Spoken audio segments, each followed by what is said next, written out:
Hello friends, good morning. ಇವತ್ತು ಬಂದುಬಿಟ್ಟು Rajarajeshwari temple ಹತ್ರ ಹಾಕೋಣ ಅಂತ ಅಂದ್ಕೊಂಡ್ವಿ ಕ್ಯಾಂಪ್ನ. ಬಟ್ ಅಲ್ಲಿ ಪೊಲೀಸರು ಬಿಡಲಿಲ್ಲ, ಏನೋ ರೀಸೆಂಟಾಗಿ ಆಕ್ಸಿಡೆಂಟ್ ಆಗಿದೆ ಅಂದ್ಬಿಟ್ಟು. ಸೊ ಅದಕ್ಕೆ ನಾವೇನು ಮಾಡಿದ್ವಿ, ಅಲ್ಲಿ ಬೇಡ ಅಂತ ಹೇಳಿ ನೆಕ್ಸ್ಟ್ ಕೆಂಗೇರಿಗೆ ಶಿಫ್ಟ್ ಆದ್ವಿ. ಕೆಂಗೇರಿಲಿ ಅಷ್ಟು ನೆನ್ನೆ ತಾನೇ ಕೆಂಗೇರಿಲಿ ಹಾಕಿದ್ವಿ. ಸೊ ಅಷ್ಟೊಂದೇನು ಕಲೆಕ್ಷನ್ ಕರೆಕ್ಟಾಗಿ ಆಗಿಲ್ಲ, ಚೆನ್ನಾಗಿಲ್ಲ. ಇವತ್ತು ಫುಲ್ ಡಲ್ ಆಯಿತು ಫ್ರೆಂಡ್ಸ್. ಕಲೆಕ್ಷನ್ ಅಂತೂ ಸಖತ್ ಬೇಜಾರಾಯಿತು.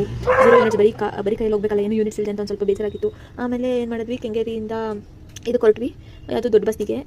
ಅಲ್ಲೇನಪ್ಪ ಅಂದರೆ ಅಲ್ಲೂ ಅದೇ ಥರನೇ ಇತ್ತು, ಧೂಳು ದುಮ್ಮು ಅದೇ ಥರನೇ ಇತ್ತು. ಬಟ್ ಆದ್ರೂ ಅಲ್ಲೂ ಅಷ್ಟೊಂದೇನು ಕಲೆಕ್ಷನ್ ಆಗಲಿಲ್ಲ, ಯಾಕೆಂತ ಗೊತ್ತಿಲ್ಲ. ಬಟ್ ನನಗನ್ಸಿದ ರೀಸನ್ ಏನಪ್ಪ ಅಂದರೆ, ಈಗ ಹಬ್ಬದ ಸೀಸನ್ ಅಲ್ಲ, ದಸರಾ ಹಬ್ಬಕ್ಕೆ ಯಾರು ಜನ ಅಷ್ಟೊಂದಿಲ್ಲ, ಎಲ್ಲ ಹಳ್ಳಿಗಳ ಕಡೆ ಹೊರಟಿದ್ದಾರೇನೋ ಅಂತ ಅನ್ನಿಸ್ತು ಒಂದು ಕಡೆ. ಆದರೂ ಒಬ್ಬರೇನೋ ಬಂದು ಡೊನೇಟ್ ಮಾಡಿದ್ರು. ಅಂದ್ರೆ ಇವತ್ತೇನಪ್ಪ ಆಯಿತು ಅಂದರೆ, ಕೆಂಗೇರಿಯಲ್ಲಿ ಏನಿಲ್ಲ ಅಂದ್ರೆ ಒಂದು 3 ರಿಜೆಕ್ಟ್ ಆಯಿತು ಫಾರ್ಮ್ಸು. ಯಾರು ಟ್ಯಾಬ್ಲೆಟ್ಸ್ ತೊಗೊತಾ ಇದ್ದೀನಿ ಫಸ್ಟ್ ಇಲ್ಲ ಅಂತ ಹೇಳಿದ್ರು, ತೊಗೊತಾ ಇದ್ದೀನಿ ಅಂತ ಹೇಳಿದ್ರು. ಸೊ ಅಲ್ಲೊಂದು ಇದಾಯಿತು, HP ಲೆವೆಲ್ ಚೆನ್ನಾಗಿದ್ರು ಕೊಡಲ್ಲ ಅಂತ ಹೇಳಿದ್ರು. ಮತ್ತು ಫ್ರೀ ಟೆಸ್ಟಿಂಗೋಸ್ಕರನೇ ಬರ್ತಾರೆ, ಡೊನೇಟ್ ಮಾಡ್ತೀನಿ ಸುಳ್ಳು ಹೇಳ್ಬಿಟ್ಟಿಲ್ಲ, ಟೆಸ್ಟ್ ಮಾಡಿಸ್ಕೊಂಡು ಡೊನೇಟ್ ಮಾಡಿರೋರು ಇದ್ದಾರೆ. ಈ ಥರ ಎಲ್ಲ ಆಯಿತು ಫ್ರೆಂಡ್ಸ್ ಇವತ್ತು ನನ್ನ ಜೊತೆ. ಮತ್ತು ನನ್ನ ದಿನ ಬಂದುಬಿಟ್ಟು ಒಂದು ಸ್ವಲ್ಪ ಇವತ್ತು ಸಖತ್ ಬೇಜಾರಾಯಿತು. ಆದರೂ 1 ಯೂನಿಟ್ ಕಲೆಕ್ಟ್ ಮಾಡಿದ್ವಲ್ಲ ಅಂತ ಖುಷಿ ಆಯಿತು. ಅದಾದಮೇಲೆ ಒಟ್ಟು 5:30 ಆಗಿ ಬಿಟ್ವಿ.